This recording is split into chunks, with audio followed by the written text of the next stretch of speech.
We're going to get a quick update. We are still awaiting that press conference. Should be any moment now at the Johnson Space Center in Houston, Texas. We will bring that to you as soon as we can. It has been delayed for half an hour now. Literally any moment we are told it will begin. Before we take you there, before it begins, let's get a quick update from Carol Lynn at the CNN Center in Atlanta. Carol? That's right, Anderson. A lot of information to gather up for those folks in Houston before they brief the press. In the meantime, we do have the latest developments in the shuttle tragedy. As NASA engineers begin assembling a grim jigsaw puzzle, the search is on for more pieces of Columbia. Authorities are using global positioning systems to track sites containing pieces of the wreckage and to develop maps that could help lead to more debris. Hundreds of shuttle fragments have already been found, along with some human remains. Meanwhile, people around the world are mourning the Columbia tragedy. The pain is especially felt in Israel. Flags flew at half-staff and memorials were held across Israel today for the country's first astronaut, Ilan Ramon. The U.S. ambassador to Israel says, quote, "Americans and Israelis are brothers indeed on Earth and in space." And of course, you can click onto CNN.com for the very latest on the investigation into what went wrong. You're going to find a timeline of the shuttle's last moments, as well as witness accounts of the breakup. But right now, we want to go to Miles O'Brien at the Johnson Space Center. Actually, we're going to go back to you, Anderson, for the latest as we wait for this briefing out of the Johnson Space Center. That's right, Carol. And again, we have just been told yet again by NASA that press conference should happen any moment now. How about also an update on those human remains that a lot of the reporters were asking questions to Lieutenant Colonel Hahn about just a few moments ago. NASA has confirmed that human remains will be sent to the Barksdale Air Force Base in Louisiana. There they will be examined by a pathologist from the Armed Forces Institute. From there, we do not know what will happen, how they will be handled from there, but that is at this point what NASA is saying about that. We're going to get a quick check now from the Kennedy Space Center. Darren Kagan is standing by, as she has been for at least 24 hours now. Darren, what's the latest? Well, Anderson, as you said, as soon as that news conference does begin at Johnson Space Center in Houston, we're going to go to it live right away. In anticipation of that, I thought it'd be a good idea to look forward to that news conference and perhaps give our viewers some ideas of some things to listen to. And for that, I want to bring back in our Miami Bureau Chief, John Zarella, who has a long history of covering the space program. It's good to have you here with us. Thank you. You and I have had a chance to visit and talk, and you were pointing out some things to look forward to in terms of looking back and looking forward. You've covered this, and you were here for Challenger back in '86. Right. This is handled in terms of information in a totally different way than it was handled back then. That was my immediate impression yesterday, even after that first briefing they did at the Johnson Space Center, that the information flow of news and the openness that NASA is demonstrating this time as opposed to in 1986 is totally different. So much more now, openness, and I think that's a very positive thing. And they were criticized roundly after the Challenger accident for not being more of an open organization. What would be an example of something you heard yesterday when you kind of thought to yourself, wow, that is something I would not have heard right out of the gate back in '86? Well, right out of the gate in '86, there was all kinds of speculation about burn through and things like that because of the images, but NASA didn't talk about it. They didn't talk about it for quite a while. In fact, the Rogers Commission was appointed after '86 by President Reagan because he wanted to take the investigation a little bit away from NASA. Now, this time, you're hearing things right out of the box, and I think we have that press conference now, Darren. Let's go right to Houston live and listen in. We'll talk about it after it's over.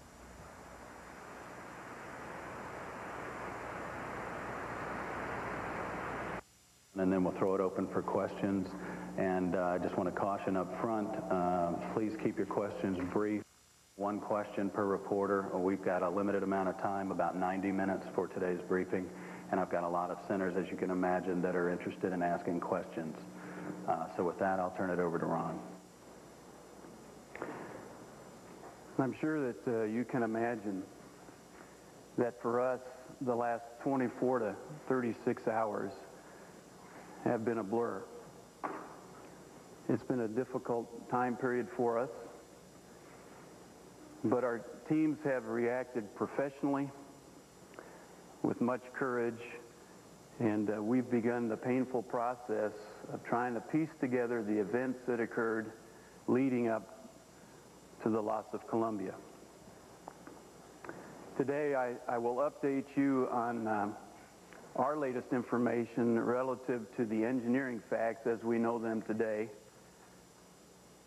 and let you know a little bit about how we are organized and how we're going about retrieving data at different locations in Northeast Texas and here in Houston, and different sites, field centers in Florida and in Alabama.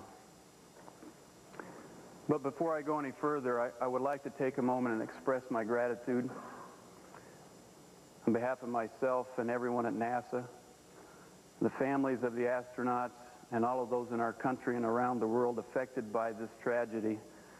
Our deepest appreciation for their overwhelming support and expressions of sympathy. It has made a lot of difference in our lives and the lives of our families, and we appreciate it very much.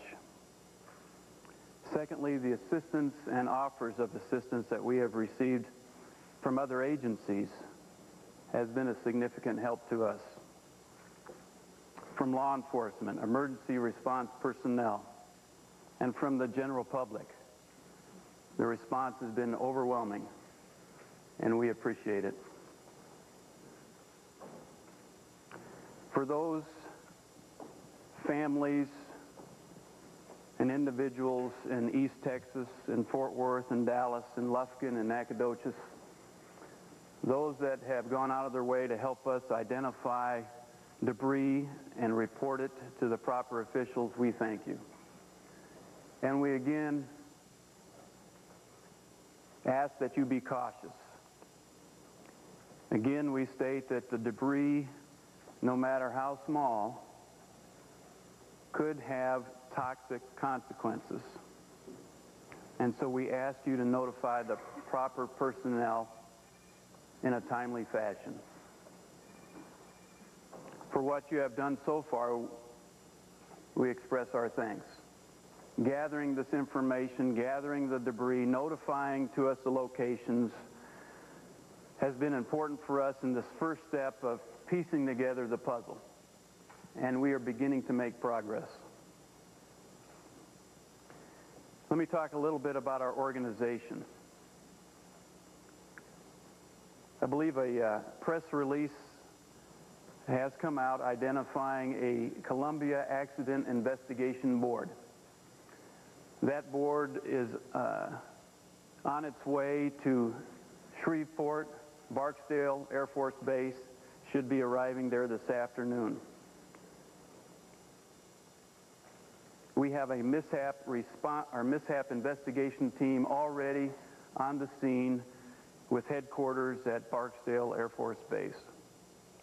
We have other teams in the local area, in Lufkin, in Fort Worth, and Dallas, spreading out to small communities in the general area, working with law enforcement, state and local law enforcement, to help us identify and collect debris. At headquarters, we have formed a contingency action team. Underneath that contingency action team is a local mishap response team that is led here at the Johnson Space Center by the Shuttle Program Office. Reporting to the mishap response team are several important teams.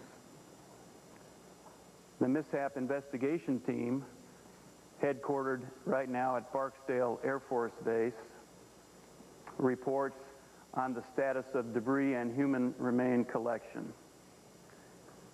The MIT, as we refer to it, is made up of several different agencies. This is a partnership, a collective group of individuals now working together, comprised of NASA, FEMA, NTSB, FBI, state and local law enforcement, and Department of Defense personnel. It's a large team, but it's a necessary team in order for us to do our job properly. This team reports to us twice a day, once in the morning, once in the afternoon, on the status of their efforts and their progress. In addition to the MIT, we have numerous engineering teams that are beginning the laborious work of pouring through data,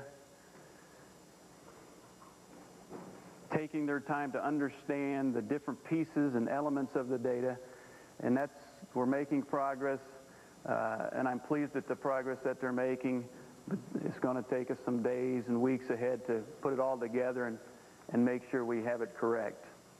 Both the engineering teams and the MIT report to the mishap response team, and the mishap response team reports to the headquarters contingency action team.